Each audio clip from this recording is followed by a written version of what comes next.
Hey y'all, it's your girl Ashley, and I'm back with another video. This is Made Holy Ministries, where we're to be holy, just as the Lord Himself is holy. Okay, I will not be before you guys long, but I just wanted to tell whoever comes across this video that you need to stay in worship and praise. Okay, I want to say mostly worship, but I mean worship and praise goes hand in hand. The reason I say that is because I believe 4 days ago from today, I felt it very heavy in my spirit to worship, just simply worship. And I remember I kept seeing David, like I keep seeing his name, David. And what it came to mind was when David had danced with all his might. And that was a form of worship. He danced with all his might. I know this wasn't a sense of like rejoicing and thanking God, but in his situation, but that's what came to mind, just worshiping God and dancing. And worship could be in any type of way. Worship can be in singing to God, dancing for God, listening to music, worship music, just praising and thanking Him, honoring Him. Worship God. And especially in the time right now where spiritual warfare is really heavy right now, and spiritual warfare could look different for everybody in their season. It could look like your finances being attacked. It could look like you mentally going through it, physically going through it, whether that be sickness or that be like you rashes on the faces and stuff like that. It happens different ways when it comes to physical. It could be you getting attacked in your dreams. Like it could be you being attacked emotionally. Spiritual warfare can hit you differently in different times and seasons.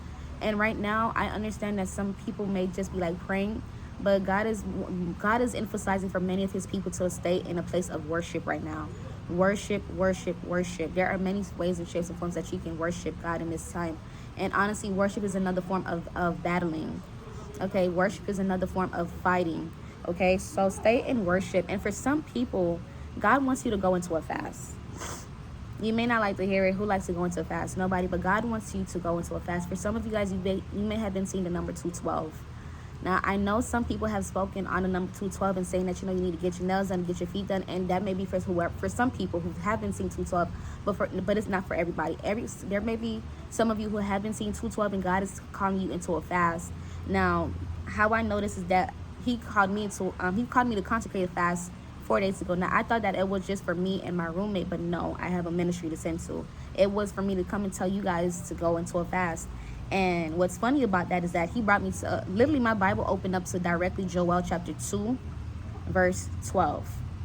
And Joel chapter 2, verse 12 says, "Yet even now declares the Lord, return to me with all your heart, with fasting, with weeping, and with mourning, and rend your hearts and not your garments." Okay, meaning that there needs to be a tearing of the heart that needs to be done. God's like, I need you to purge your heart, cleanse your heart.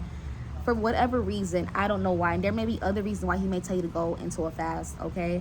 Whatever that may be, please heed into it. And if you have done your fast, then you did what you needed to do, okay? But this is just for some of you guys to worship and for some of you guys to go into a fast and to do both. You can't go into fasting and you're abstaining from when you're praying but not worshiping. So worship in the midst. And even if you've already done your fasting, continue to worship regardless. Keep listening to the music, keep singing, keep honoring God, keep praising Him. Okay, this also reminds me of Psalms 100, where it says, hold on, give me a moment. Like I said, this word is not going to be long at all. I'm almost done. All right, it's Psalms 100 verse 4. And it says, enter His gates with thanksgiving and His courts with praise. Give thanks to Him, bless His name. Okay, so stay in a place of worship and praise, because you can't win the battle without that.